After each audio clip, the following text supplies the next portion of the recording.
Welcome to the Builders of Authority podcast, a show committed to helping you build authority for your brand. In the realm of business and personal branding, authority stands as a cornerstone. Authority isn't built overnight, it's built over time. So join us as we build something remarkable together. And now, here's your host, Adam McChesney.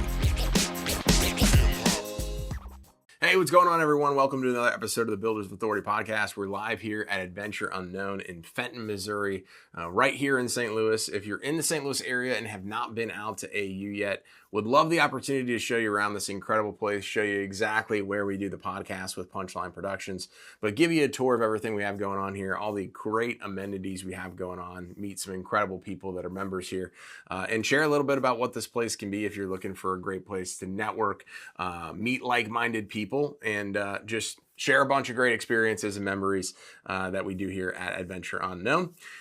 We all also have a lot of events coming up as well. So happy hour tonight as recording of this episode, a lot of different things that are happening. So even if you want to come up for a specific event, send me a message and we'd love to get that scheduled for you.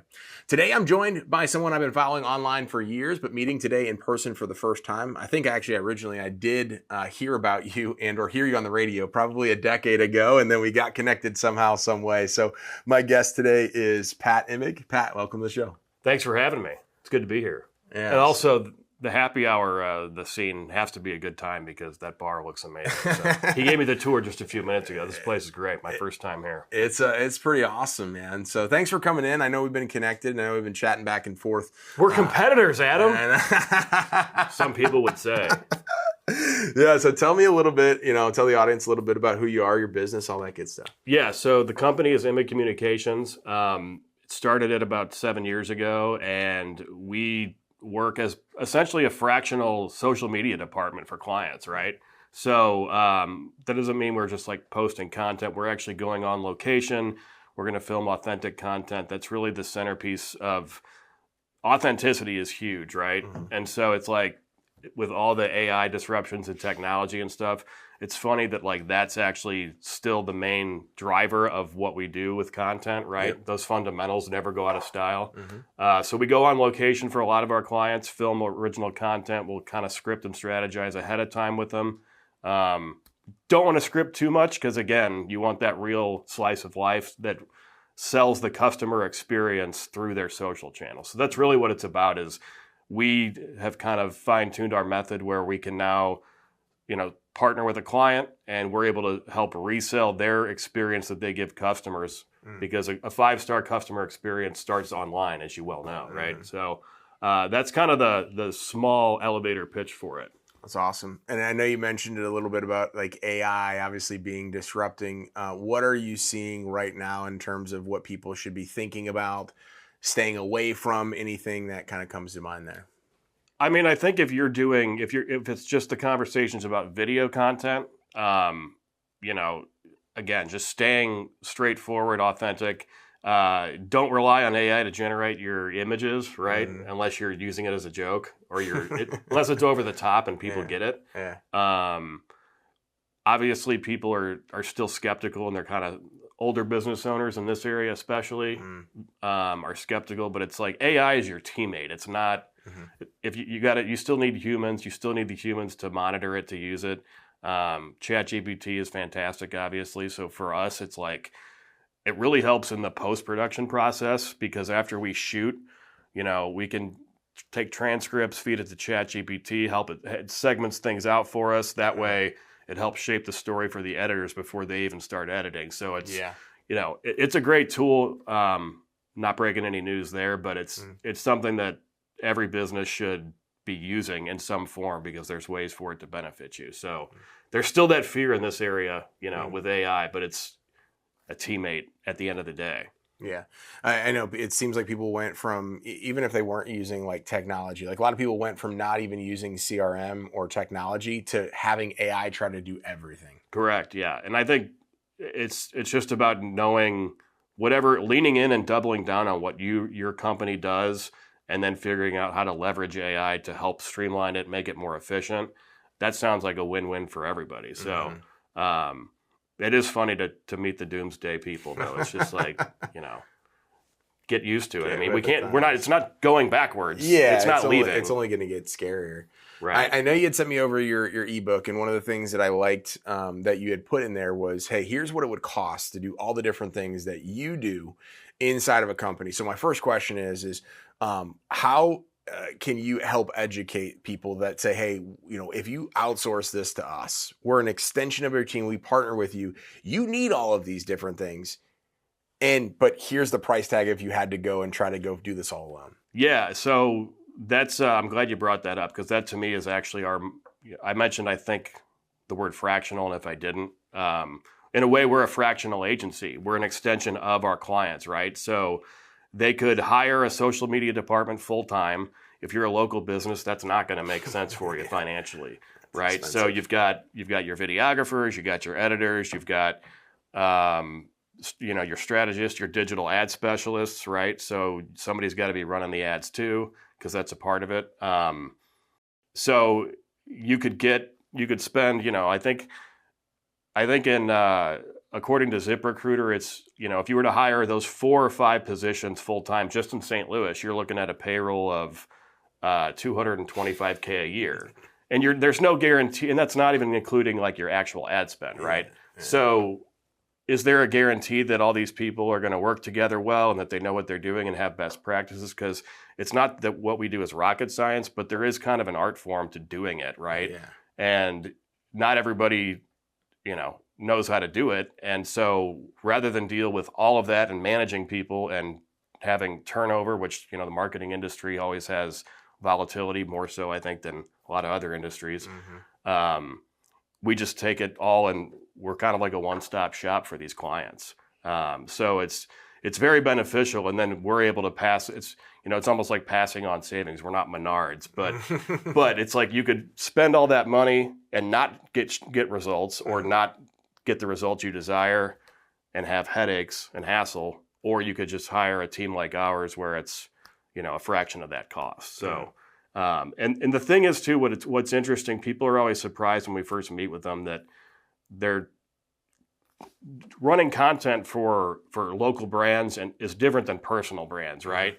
And so they're always like, well, shouldn't we be posting like 3 or 4 times a day? And it's like, if you run a local business and you have 1,000 followers on Facebook, you're going to annoy all of your followers, right? And what % of them are actually seeing the content because of algorithms and everything else? So it's like, you don't have to, you can still have the presence of being there 24/7 through strategic ads that speak to the customer. But at the end of the day, you don't need to be spinning your wheels and wasting time and effort trying to just to post, right? Mm-hmm. So I think people say, well, Gary Vee does it. Well, Gary Vee's Gary Vee, right? You know what I mean? It makes sense when you're promoting your personal brand like you do. It makes sense to be posting more consistently. But for a company, they don't necessarily have to. That doesn't mean they shouldn't. Yeah. But there needs to be like a reason and a thought behind why you post it. And originally, before the book was titled, I think we came up with just iterations, obviously. We were kind of spitballing. And Beyond the Post kept coming up because it's not just about fling stuff at the wall. Yeah. It was like that when it started. Yeah. Right? Yeah. And with the way it was with organic reach, when all the platforms were brand new, if you were just doing it, you were ahead of the competition. You had a competitive edge. Today, you got to be a little bit more thoughtful with it because you got to speak again to your customers. Mm-hmm. So dive into your process a little bit about like what you would take a new company through of like, hey, here's where we start from, basically like understanding your business to crafting all this stuff. And then also explain why it's important to have it all tied together versus you just go like, let's say somebody's hearing what you're saying. They're like, that's great, Pat, but I just want to hire a videographer and then I want to post my own stuff. Or I just want to post my own, like whatever the situation might be. I'm going to hire somebody to post and then we're going to do our own video. So I know it was kind of a double-edged question, but go through that. So, I mean, a perfect example is we just started with a concrete services company. So that whole process starts with a simple conversation, either in person or Zoom. I prefer in person. I'm kind of old school. Obviously, the Zooms are more convenient, but it's just a matter of listening and hearing where they're at and where they want to go. So this company they have 1 full-time crew. They want to get to 2 full-time crews before winter hits. And so that was a big part of the strategy was, okay, so we're going to use recruitment as a big push for this original content, the first, quarter or so of content.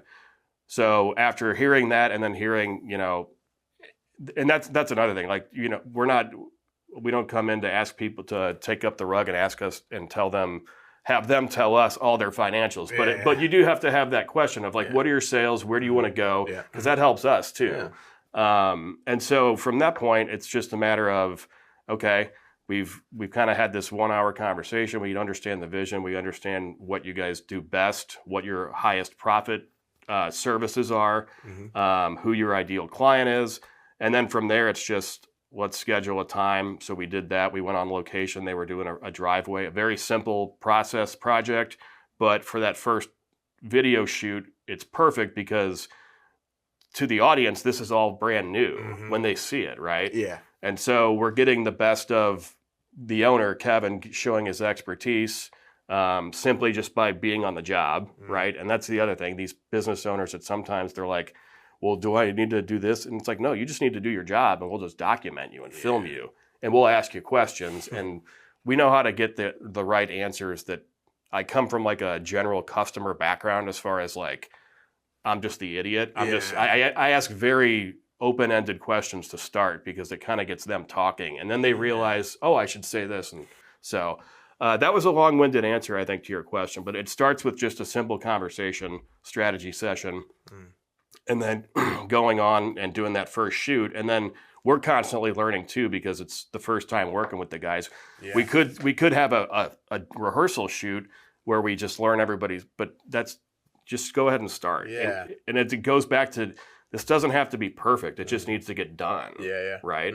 That doesn't mean you sacrifice professionalism or quality, because high quality converts better, obviously. So it's all about just taking where they're at, where do you want to go, and then we use your day-to-day process, essentially, in this case, on the job, doing a driveway, doing a patio, and from that, we're going to get batch content, right? So we can get a quarter's worth of content from one day of filming, and that's the convenience aspect, too. Because a lot of these businesses in St. Louis, they're successful businesses, but they might only have 3 or 4 people in the office, right?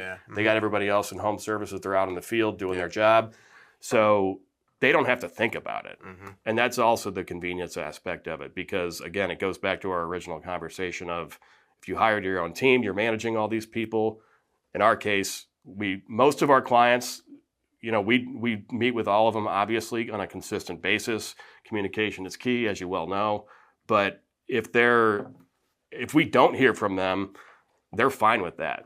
And if they don't hear from us, they're fine with that, because everything's going great. And they're getting that constant feedback. It creates that communication loop with your customers online when they get engaged with these videos and that type of thing. So how do you handle the question of when somebody says, hey, I understand I need this. This sounds great. It looks awesome. My favorite question that I always get asked, well, how quick will I get results? Or what's the return on investment that can be guaranteed? How do you position that, handle that, kind of shift that conversation? So if that comes up, I think the first thing is we just rely on our track record and our case studies.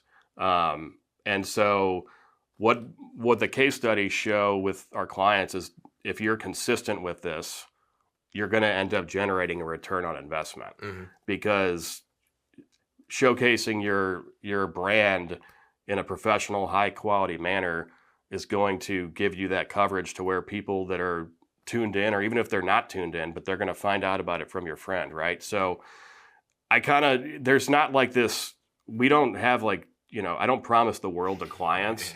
What we do promise is you're going to transform your brand online, because you're going from whatever you had at the moment, which in a lot of cases is blank canvas, which is nice because then there's nothing to fix.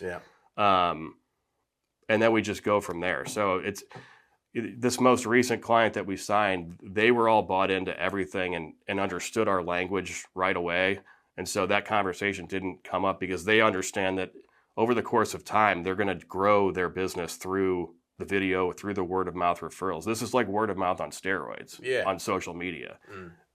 which is also a fun conversation because those old school business owners that say that, it's like, well, that's perfect. That's what this is. It's word of mouth. Yeah. We're amplifying that. So it really actually doesn't come up that much because I think at this point, the clients that meet with us understand that they've already kind of been pushed to want to do this and know they need to. Yeah. It's more about being a category leader. You know, that's a phrase that I really have started using too. I really like it because what is the value and what is the cost? What's the investment for you to look your absolute best and be the category leader in your industry, in your local market? That's, I would argue that we could put a higher price tag on that on our end, depending on what the package is. So do you want to be a category leader? If you do, you're going to end up seeing it as an investment and not a cost. Well, it's really that opportunity cost conversation is, hey, you're not doing this. Well, your competitors may not be doing it right now, but the minute they do, you're already behind. 100%. That's exactly right. It's not only going back to our conversation earlier about early days of social media, if you were just flinging stuff against the wall, it worked. But now you need a little bit more nuance. You need to tell stories. Stories sell. Yeah. And that's another thing too. That'll never go out of style. People's brains are hardwired for stories. Yeah. Have you ever read Donald Miller's books? Oh yeah. Yeah. I think he's like a simple genius. The way he just dumbs everything down so that anybody can understand it. I think he's one of the most impactful marketing gurus, if that's a phrase. Yeah. You know, there's a lot of them that are maybe fake, but that's a guy that when I read his book originally, this Building a Story Brand, I was like, this guy is just like, this makes so much sense. And then after you read the book, how many different clients or companies do you see, you know, across town where their marketing and their marketing pieces don't even speak to the customer? It's all about them. Like we're the best and no one really cares if you're the best. They want to know what's in it for them, right? At the end of the day, it's customer, customer, customer. So in our case, that means serving our clients, and then that means serving their customers through our work. So there's kind of like two masters we're serving. Yeah, one of the things I think, like you mentioned, was like the simplicity plus the consistency plus the quality. I think that's like the secret formula that is not necessarily what everybody loves to hear right now. They're looking for like the magic pill, or how can there is no ahead? Magic pill. The magic pill is put the work in.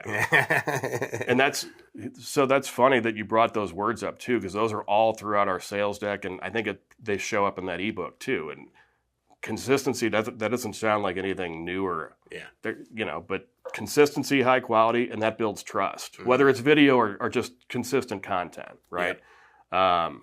So yeah, again, it's like all the disruptors out there with technology and artificial intelligence, and it's like at the end of the day, we're talking about authenticity, consistency, high quality, things that are never going to go out of style.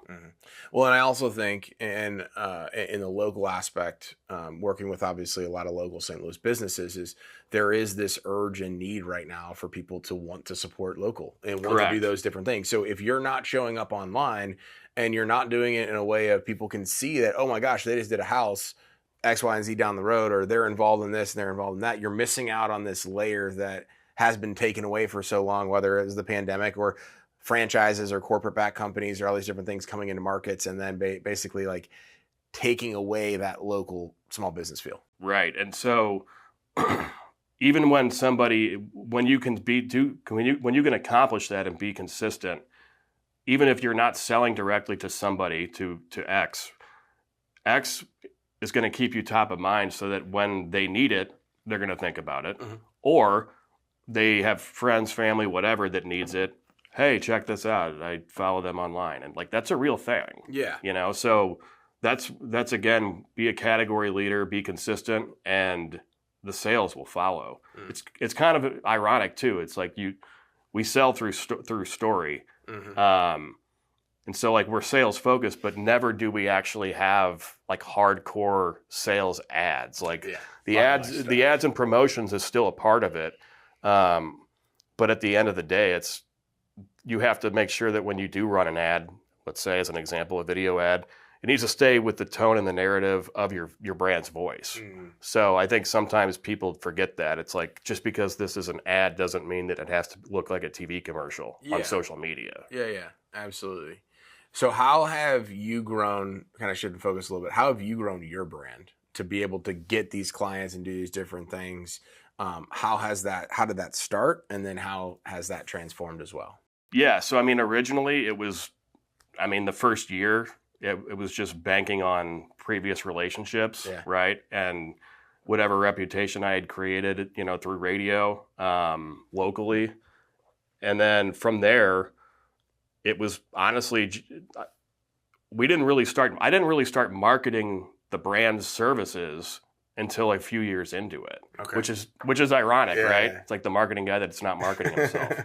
But it started with just referrals, and our system worked for everybody. So it was like what we were just saying on a consumer basis, only this was B2B basis, where they're like, yeah, you should call Pat, right?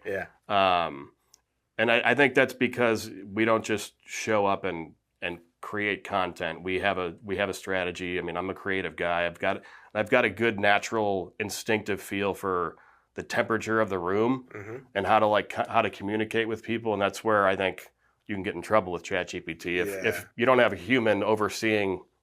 I think you've even posted that before. It's obvious. We all know when you're using ChatGPT by itself and only by itself and not editing it, right? So, that's how it started, and then it just kind of grew, and then like now we've got the ebook. We're using that obviously as a lead magnet.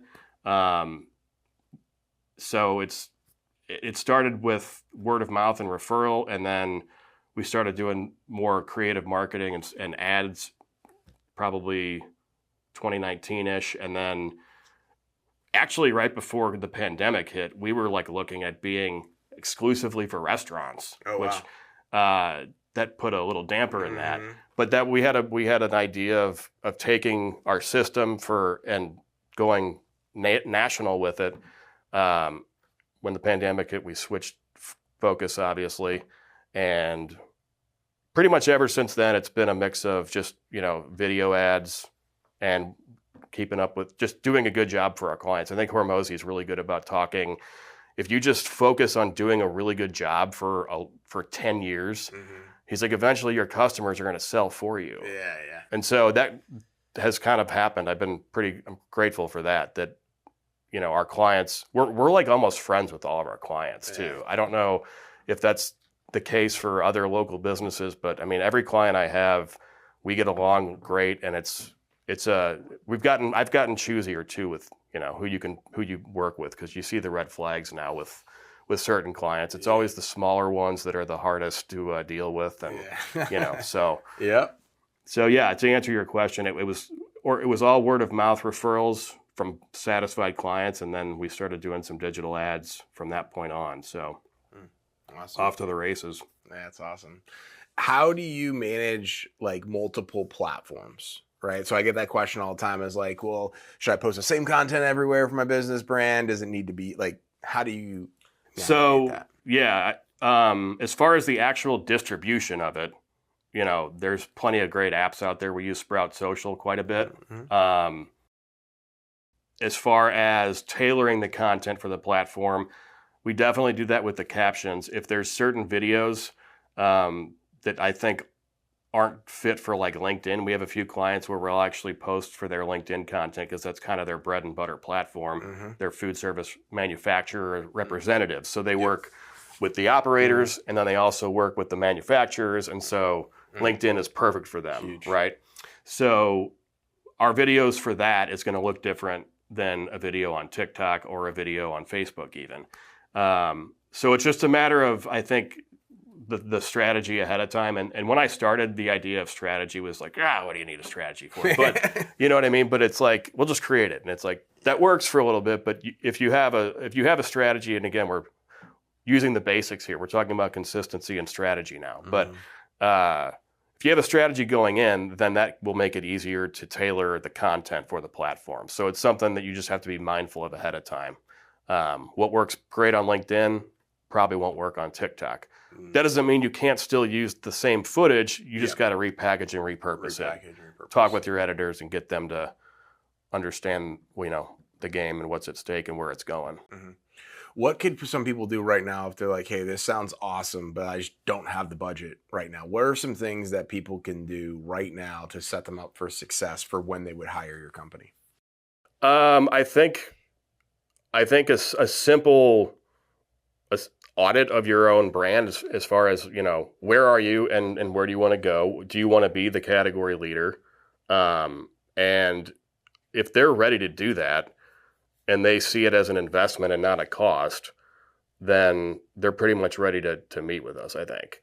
So, because we have different tiered packages. So, not every client's going to need the same stuff. Yeah. And we have standalone packages, but typically what we'll do is it's kind of like we have that to look at. And then it's like, okay, we're going to put you in the growth engine, but we're also going to add, photos because you guys don't actually have anybody in-house that's doing social. Yeah. Which I'm glad I just brought that up because a lot of the companies we work with, they do have in-house people. We're working with them and training them. Like we've got an automotive client where we've trained their marketing manager on, what equipment to use, how to film it, and then they can just ship it over to us. We put it together. We distribute it. So yeah, I think that's really it because we do kind of customize and tailor. We have, like I said, we have our I don't want to call it a boilerplate because we customize it, but we have our different tiers. And again, if you see it as an investment, you're investing in your own self, your own brand, then you're gonna find the money for it. We're not breaking the bank and locking people into, these long-term contracts where they don't get anything and then we threaten them with legal action. That's not really a healthy business model. That's not a healthy business model, nor is it a healthy karma model. You know what I mean? Because to me, marketing should be fun. Yeah. There's enough crap in the world, that everybody's stressed, everybody's got too much to do. So it's like I want marketing to be fun, and that's kind of why I intentionally kept my business kind of small in the early going because I didn't want to have big company problems before I really fine-tuned our method, right? And again, it's not that it's rocket science, but there is a methodology to it. I don't know if I sent that to you, but I'll shoot over the sales deck too, just because we've got our content method on there. It's got 5 layers. Great for any business out there can have access to that through our website. But it's good to have too as a standalone thing because if you're sitting around, you're like, well, what content can we create? You just look at the funnel and it's like, and when I say funnel, it just physically looks like a funnel. I'm not talking about a marketing funnel. It's the content funnel. Yeah. But you can just look at it and it's like, this is the content that you as a brand need to succeed online. And it's all the words we already used: authenticity, behind the scenes, company culture videos. Yeah. Probably surprises a lot of companies when we say that. It's like, well, we're not that interesting. It's like, you think you're not interesting, but there's somebody out there that you're interesting to. It could be a future recruit that you hire. Yeah. And that could just be from an ongoing, company culture video that pops up once every 2 weeks as part of the mix. So behind the scenes stuff is gold. Testimonials obviously are gold. So video doesn't lie. That's the beauty of it. Yeah. So when you can showcase all that stuff, you're going to be putting your brand in the right spot, and you're not going to be behind. You might be in line with, or you're going to be ahead of your competitors. Yeah. I know you mentioned working with an in-house team. Our clients on the SEO side, website side, Google ad side, those are some of our best clients because there's somebody that's kind of their job. But as you mentioned before, is a lot of people that we work with, whether it's a marketing manager or marketing admin, or they're wearing multiple hats inside the business, they don't know everything. They can quarterback though and work with the owner or the sales 100%. Team or whoever.